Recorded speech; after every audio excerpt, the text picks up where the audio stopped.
Hey everyone, welcome to Light at the End of the Funnel podcast. This is our season 2. We're so excited that you are listening in. And for this season, we're going to be doing a couple different things.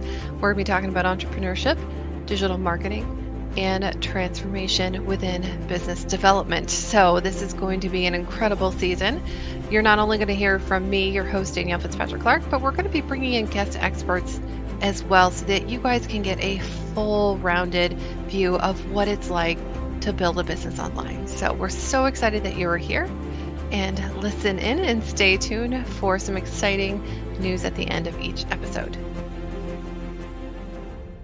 Hey everyone, Danielle Fitzpatrick-Clark here, your host of Light at the End of the Funnel podcast. And I'm so glad you guys are here with me today because we're going to talk about how to think different. So how to stand out in a crowded marketplace. And if 2023 has taught us anything, it's that the online market space is a little crowded. Well, not just a little, it's very crowded. So we're going to talk about that today and how you guys can actually stand out in a much bigger way.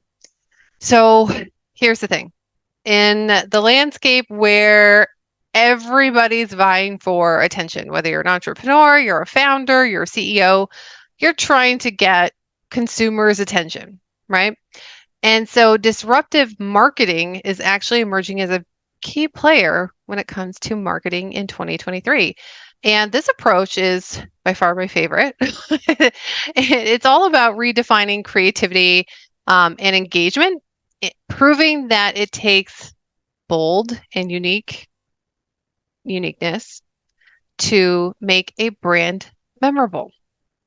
And that's the key. We want to make you memorable. We want to make your brand memorable. And we want to redefine how consumers and prospects and potential clients, they consume your content and also they engage with you and what it is that you offer.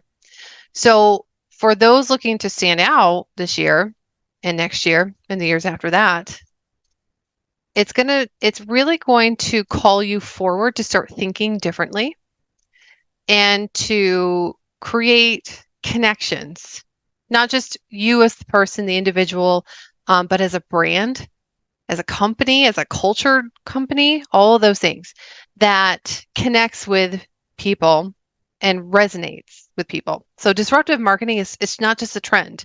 It's not something that we just say.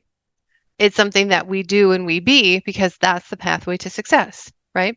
So some of you guys may be listening to this and like, yeah, I hear disruption all the time, but whenever I think of disruption, I actually think it's a bad thing. And it's true. Some people think that disruption is more like interruption. And in certain scenarios, is it great to be disrupted? No, I mean, the last thing you want to happen when you're creating like a 14-page dissertation is to be disrupted in your thought process, right? But this is specifically for disruptive marketing. So disruptive marketing. So disruptive marketing breaks from tradition. It does. It breaks from tradition. It pushes against boundaries that are there. And it introduces fresh concepts, all in the hopes to engage prospective customers. It's about thinking outside of the box, taking calculated risks because there's a lot of brands out there that took risks when it came to disruptive marketing and they weren't calculated. We don't have to go into that. Not going to go into that today, some other time. And focusing on what resonates with consumers, with customers, even if it's unconventional, especially if it's unconventional. So similar to the way disruptive innovation. So I don't know if you guys are innovative or if you're into innovation, but disruptive innovation really turns existing business models on their heads. So that's disruptive innovation. It's all about doing things completely different than what everybody else's model is doing. Disruptive marketing looks at the practices and techniques that everyone is using. This is what I call the zig. So if you guys have been hanging out with me for a while, you've heard me said, oh yeah, Danielle, there goes Danielle again on when everybody else is zigging. So this is zigging. People are zigging, following the followers, not the leaders, not being the leader. So it's time to take a good hard look at the practices and techniques that everyone's using when it comes to the platforms they're on, the things that they're saying, especially, we're going to go into that a little bit more, and, and doing the unthinkable, which happens to be the opposite. It's the zag. It's the zag. When everyone else is zigging, you zag. That's disruptive marketing. So I love it. I am, in fact, very, very, very disruptive myself. I always have been from a very, very early age. One of the words that was used to describe me was contrary. And it was, again, I think if you guys have heard the last episodes or the last few episodes, it's curious. I'm just curious. I want to understand. I want to see if we can do different things. So contrarian than I am, I love disruption. So, and this is why, because in essence, disruptive marketing is just a way to seek out new cutting edge ways of doing things, taking advantage of social platforms and new technologies along the way. So if you haven't touched AI this year, then you may not be in that space of being disruptive. If you have taken on AI in any form, guess what? Yes, you're in the club. You're a disruptor too. You just are. So congrats if you're a disruptor. If you haven't yet, don't worry. There's still plenty of time to be disruptive. So what is another way of saying? Well, it's about leading the charge. So disruption, the way that I look at it, is it's about leading the charge and no longer following what everyone else is doing. So we're not going to be followers. We're disruptors. We're leaders. So if you guys have tried AI, you're a leader. You're a disruptor. So congrats. Welcome to the club. All right. So when done right, disruptive marketing leads to increased brand visibility. It's huge. People are starting to look at you more. And hopefully customer engagement. That's the goal, right? We want to be more visible. We want more of our ideal customers to engage with our company. It also can lead to more growth in sales. Yay. That's a really good benefit. And loyalty and brand loyalty and customer loyalty. Enhanced customer experience. This is another way. This is your, not your acquisition, so to speak, but your retention when it comes to your clients and your customers. You want to retain them for as long as possible. There's so much competition out there. If you can get just as good at keeping those ideal clients as you can at acquiring them, you've got a really solid business. And it also gives you a competitive edge through innovation and fresh ideas. It does. It helps you stand out. It helps you get more sales. It helps you retain more clients and acquire more clients. And it makes you competitive in your marketplace. So this is becoming more and more important as consumers are overloaded. I mean, if you're listening to this, you're a consumer. I'm a consumer. We're all consumers, especially when we're in the online space. And if you haven't been feeling overloaded, at least a little bit, then good for you. I know for me, when it comes to information, I mean, I like more is more, but overloaded, yes, I feel like that some days. I'm like, wow, there's so many choices. So everybody's overloaded with information on any given day. So it's hard to differentiate one product or brand from another when they are all saying the same things, right? What really gets you to turn your head when you're consuming more information? What gets you to turn your head? So here's what we want to do in disruptive marketing. We want to pull on our ideal clients, our consumers' attention, and redirect their focus in on something they haven't heard, or even shifting their perspective and giving them ideas that they hadn't thought of. That's what we want to do. So here are some common ways that we bring disruption into our marketing and our clients' marketing. And before I go into that, so I'm going to tell you guys, this was the funniest thing. I didn't expect this. I don't know if you guys have ever done human design. I love to look into different pieces of personality or of ways of being and understanding of myself, because it helps me understand other people. So human design is one of those, I would say that most people call it a little woo. I like it because it seems a little more scientific than most other of these types of personality traits. And funny enough, and I didn't even know this, and this was after I've been lovingly nicknamed a digital disruptor by colleagues, I found way within my human design chart that I am meant to disrupt. Disruption is actually part of my personality. And I was like, wow, that's a coincidence, or maybe not so much. And so I always kind of looked at that and laughed because I'm like, okay, so then disruptive marketing makes sense. Me being contrary makes sense. Me just having the personality that I have, wanting to be a little bit rebellious and do things a little differently makes complete sense. And so, I like to do a lot of these things that I'm going to tell you guys about. And then I'll tell you guys how you can start using some of these disruptive marketing techniques that we use for both ourselves and our clients. I'll tell you guys how you can start using it and start creating new content and start creating new material. It's so much fun when you can do this stuff. So, reinventing common wisdom, right? So what does that look like? And this is one of the ones I love doing. Well, you take a famous saying like less is more, and you creatively rephrase it in the context of your product or service. So here's an example of that. Why settle for less when more gives you more? When more is more.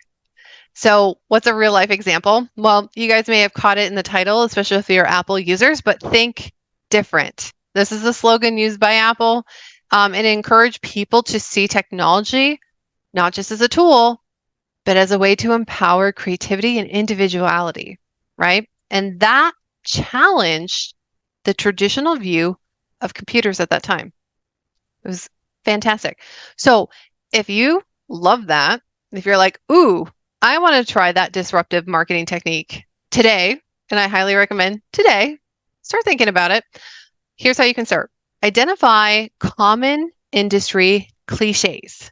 So common industry cliches, and brainstorm how you can turn them on their head to align with your brand's unique value proposition, right?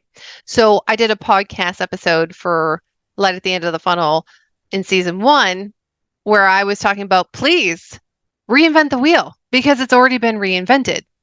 And what I really wanted people to understand is that the structure of the wheel, yes, that has always been around.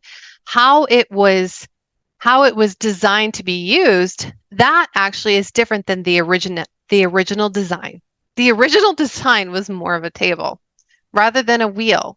But of course, we wanted to find a use, and we found a use for it that was much more useful and innovative and efficient. And so the wheel became the wheel that was a flat tabletop became the wheel for transportation, taking us even further. So I used that common saying, don't reinvent the wheel, to say, reinvent the wheel, because the wheel itself is a reinvention. Don't do the same things that everybody else is doing. Find your way. Keep the structure. The structure is good, but find your own way of doing things, because that makes especially in business, because that makes your business you. It's the essence of you. Your marketing should be in essence of you. So don't use the same thing that everybody else is doing. And I can pull it back into this with disruptive marketing, because I want you guys to stand out. I want you guys to say things that has everybody's heads turning to you and saying, I got to get to know this person, or I'm never going to forget that slogan in that company or that person. That's why I said it. So that's a really good example. This is my favorite one, reinventing common wisdom. You guys can do this today. Go and look at all those cliches that everybody's using and brainstorm how you can turn it on its head. Look for the opposite. What is another meaning? What's another perspective of that?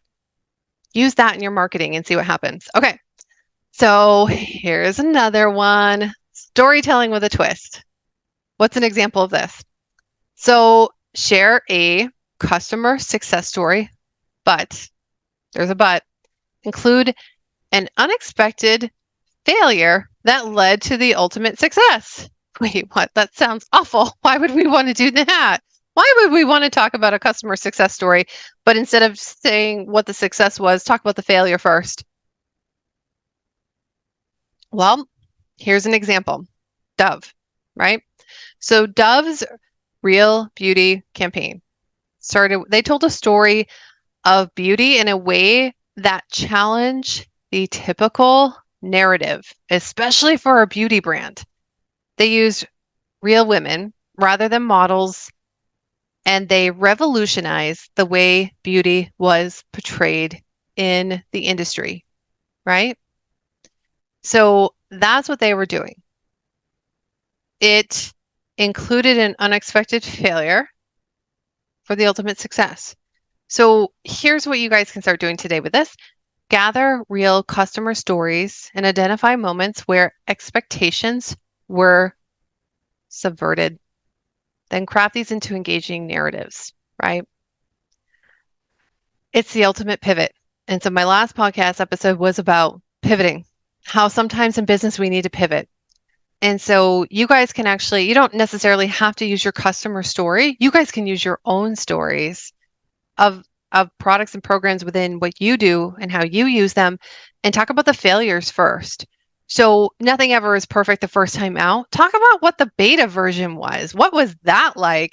Talk about the first time you launched that product and how it failed. Talk about that. And then talk about what you learned. And then talk about how you improved it. Talk about how great it is now. But you never would have known how great it could be if you didn't go through the failure first, right? What's a good example of that? I can pull from pretty much any of my launches and say, yeah, the first one sucked bad every time. Doesn't mean I didn't sell one or two, but I only sold one or two when it was meant to be a program for 10, right? I've got those. I've got those stories. I think a lot of people have those stories. And so what did I do? What did I do to overcome those? Well, I got better at my marketing for sure. I got better at my messaging. I got better at aligning the product and who it was perfect for. But I needed those first two people to test it even more, to understand what worked for them, what didn't, and to make improvements. And then, boom, next time around, I nailed that message. I nailed who those ideal clients were, and I filled it. And so, like I said, that could be pretty much for any one of my group program launches. That could go for those. And I would say for any of the new things that I launch, that is memorable and also relatable, right? And especially in the online space, you got to find ways to be relatable so that people can just insert who they are and what they're going through into what you went through. And then they'll really be able to connect, engage with you further. They will appreciate you that much more too, because you were honest. So gather those up, start speaking your truth. And if you're a brand, use the customers, use them as well. And it really is about the moral of the story. All right. What's another one? Oh, visual disruption. I've got a really good example of this. It's coming out in a couple weeks on the next podcast episode. I'm going to put this out on social media. It's so good. This is another fun one. All right. So what's an example of visual disruption? A traditional banking service, we'll use this as an example, that uses bright graffiti style graphics in their marketing campaign. Okay, so what do you guys think of when you think of traditional branding? I don't know. The first thing that's popping up to me is the color gray, maybe a blue. So a banking service that uses something more neon is completely disruptive visually, right? It's not what you think. Just like, oh my gosh, do they bank with rock stars or influencers? Maybe not. However, this is what I want you guys to do with this. I want you guys to actually look at this in terms of an experiment. So experiment with some not divines, yes. Do divine experimenting, sure. Experiment with designs that contrast with industry norms and test them with your target audience, right?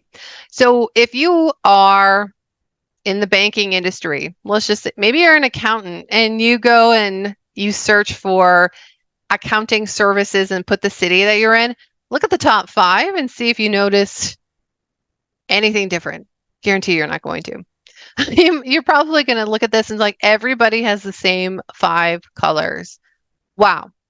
Or everybody has a photo of somebody talking to somebody at the top. And oh my goodness, even the messaging is the same. They might as well. The only thing that's different that I can see, and it's only slightly different, is the logo and the name of the company.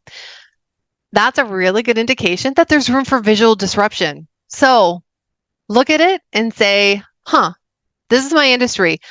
How can I turn this upside down? What can I do that's opposite? And how can I test that with my ideal audience?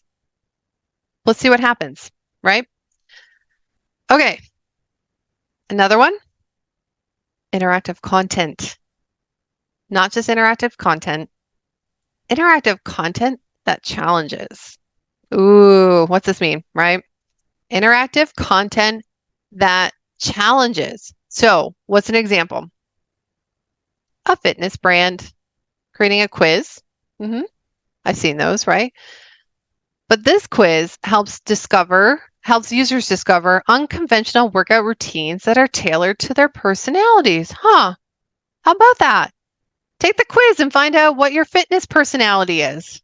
Interesting. Now that's something different rather than a quiz that says, what kind of crunches should you do?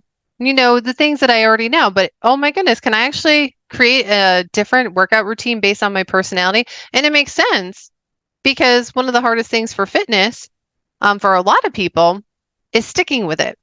And why is it not sticking with them? Well, it may not be a personality match. Some people don't like going to the gym. I love going to the gym. I love it. It gets me out of the house. So I love going to the gym. I would much prefer to go to the gym. Even at the end of the day when I'm tired and the last thing I want to do is be around people, I still want to go to the gym because they can't come on my machine with me.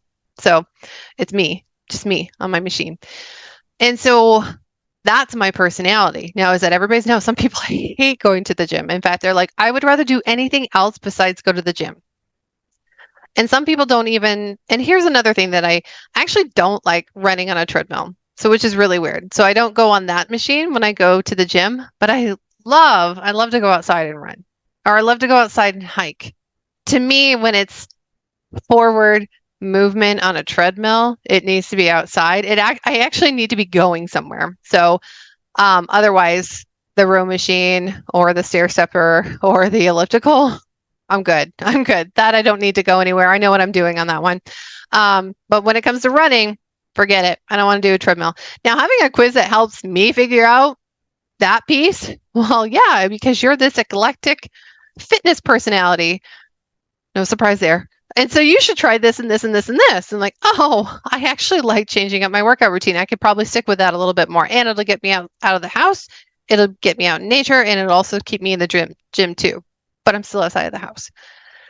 So when it comes to interactive content that challenges the status quo, right? How do you start? Well, think about ways to engage your audience interactively that also will challenge their assumptions and their expectations, right? So here's the thing with the quizzes, though. You have to make sure that you challenge them right in the title, first off, because otherwise they're not going to take the quiz. They got to take the quiz to be surprised. So that's the one thing I will say is that, and you know what you guys can do? You can look at what your competitors are doing that is engagement. So quizzes are a really great example, guys.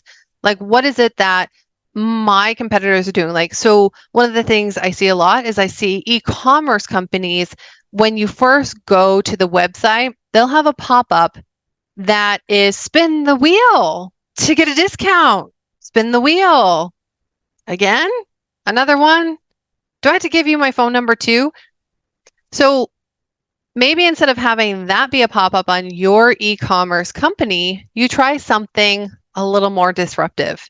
Maybe you put that on its head, and instead of spinning the wheel, maybe everybody does something instead, like that's like Plinko, like the game Plinko. Not that we're turning it quite upside on the head, but even just a different game would be cool. So if we're going to spin the wheel like we are in Price is Right, why not have something that's still interactive, that's a different Price is Right game? So the first one that came to mind to me was Plinko, or guess that brand amount or something like that. But go to use what they're using, Price is Right, and do a different game. Create it rather than the same one. So that is the interactive content that challenges, right? Okay, now I got two more. The next one is social engagement with a purpose. Yay. social engagement with a purpose. So, what's a really good example of this? Well, social media challenges are really great. There's social engagement with a purpose where participants submit innovative product ideas with the winning idea being developed. I love that. I love that. That's so disruptive. So what about that one? That could be amazing. That could be amazing. And I want to definitely pull up a really great example for you guys on this.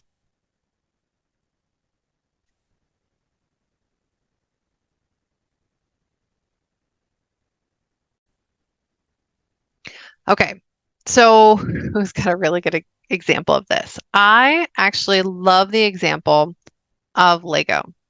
So Lego has a good example where they allow fans to submit their own design ideas.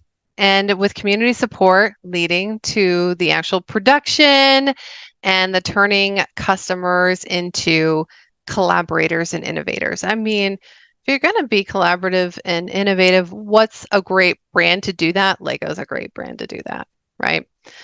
So if that's something that you guys are interested in, if you love the idea of like a social media challenge, especially for those that use influencer marketing or who are influencers or creators, or they have their own creator economy going on within their brand, this is a great disruptive, right?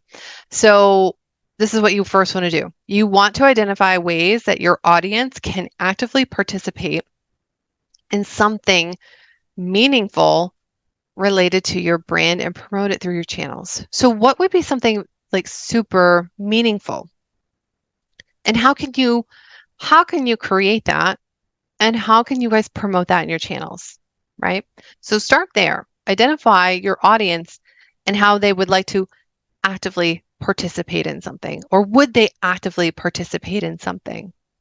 And that's the other thing. It's like Lego has it right because people like to build. That's the whole thing with Lego. They're builders. They want to build, but they don't want to just build. They want people to see what they built, right? There are little architects in the making.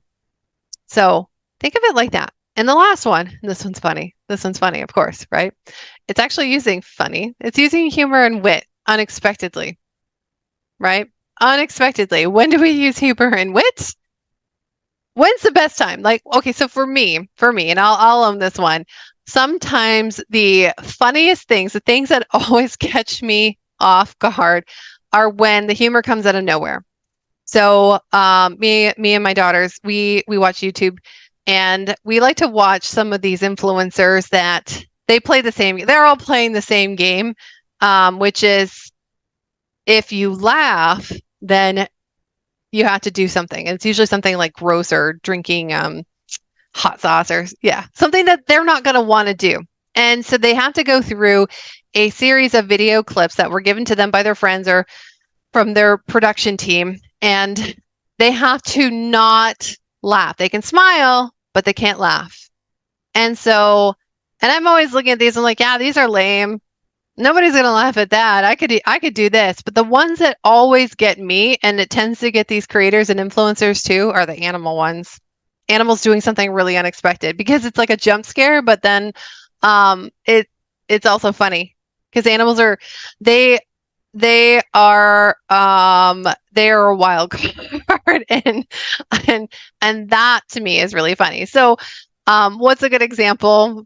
If you're a company owner, I mean, you guys probably don't want to just throw cats at a camera when you're doing an advertisement or something like that.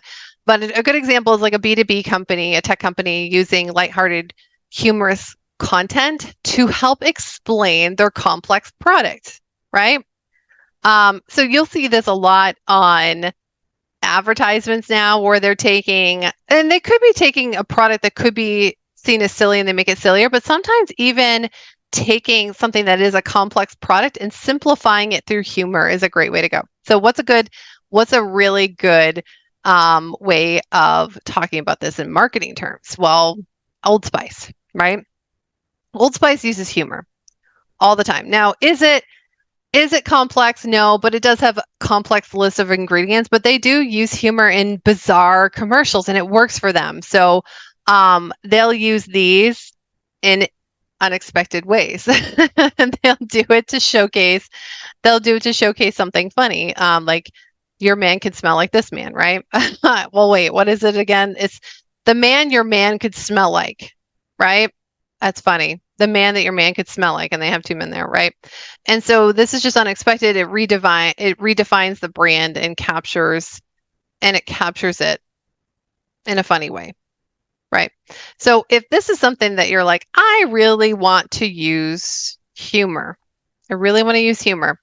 then you guys start identifying areas where your content could benefit from a touch of humor or wit, and work with a creative director or a writer to bring those ideas to life.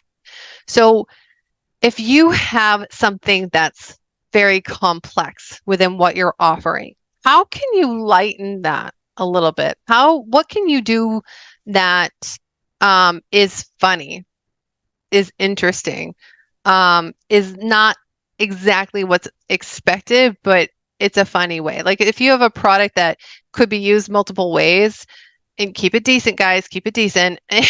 But if you have a product that can be used in multiple ways, but it's normally known to be used this way, why not have something funny for that, right? So what's a good example of that? Like, well, if you think about marshmallows, right? Marshmallows, and you could actually use this in disruptive pillars in a couple different ways, but there's a game that we played in high school. It was like one of our Color Wars games, and it was Chubby Bunny. And so we'd stuff marshmallows. Well, one of us would. I didn't do it. There's no way that was going to work for me. We'd stuff as many marshmallows as we could in our mouth to play the Chubby Bunny game. And whoever stuffed the most marshmallows in their mouth won, if they didn't throw up or worse, choke, right? Choking would definitely be worse, but that could be something where if somebody really wanted to have the brand stand out, and this is a memorable way, but this is a silly way of using marshmallows is for a game like this, they could do a commercial on Chubby Bunny and how it's played all around the world. People play Chubby Bunny, and making it, even if it's not being played now, not trying to age myself, I probably just did quite a bit actually. But having that be a game that they bring back, and of course, they may not want to use that one actually because we don't want people to choke. Maybe there's something on the bottom that says, be careful not to choke on it, or some kind of advisory on that. But that could be something. That's a really good example of, making it funny, making it light and humorous on a product. So there's all these different ways to use humor and wit, but you guys want to think about what's going to work for you, right? What's going to work for you? So that is my examples of disruptive marketing. These are the pillars, guys. This is what we focus on. This is what we help our clients with. So if you guys are thinking that, okay, I really want to stand out, or nobody knows, or there's too much, this is the other one. There's too much competition. There's not too much competition, guys. This is just calling you forward to be disruptive. It's just calling you forward to be disruptive. There's too much. What there is too much of, there is too much of the same old, same old.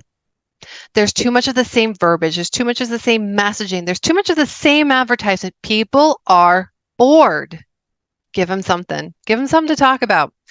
And remember, you buy, of course.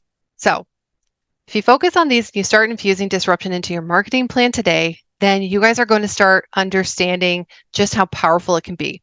You guys may even find that you want to take your brand's voice into a new, unique pathway.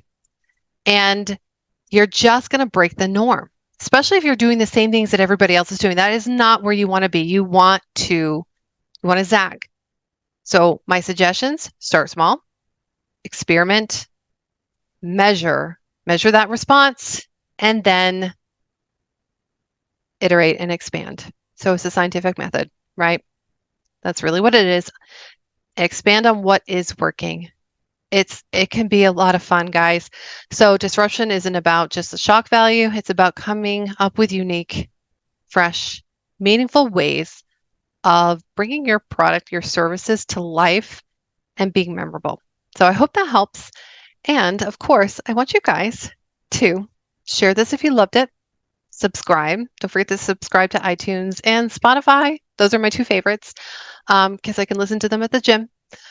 And share it around. Leave us a comment too if you liked it, or if you had suggestions on what we should do next for a podcast episode. I love doing these. All right, everyone. You guys enjoy the rest of your day, the rest of your week. If it's a weekend, the rest of your weekend. Bye for now. Hey everyone, thank you so much for tuning into this episode. And I want you guys to go and find me over on LinkedIn. You can search my name, Danielle Fitzpatrick Clark. I am the only one on LinkedIn. And go ahead and either connect or follow with me because we're going to have so many events available for all of our following. And we love to run our events on LinkedIn. So I encourage you to go and find me there, connect with me. And if I'm past connection requests, which I'm right up on that line, then please follow me and make sure to go to my profile and ring the bell that's right on the right side underneath the banner so that you will get notifications whenever I'm running an event or whenever I go live, and so that me and my team can fully support you in your next steps. Okay. Thank you so much for tuning in. And again, share this around, subscribe on Spotify and iTunes. We really appreciate it. And don't forget to leave comments. How did you like the episode? What are some of the things that you'd like to see? Because we need that feedback in order to deliver even more value to you. Bye for now.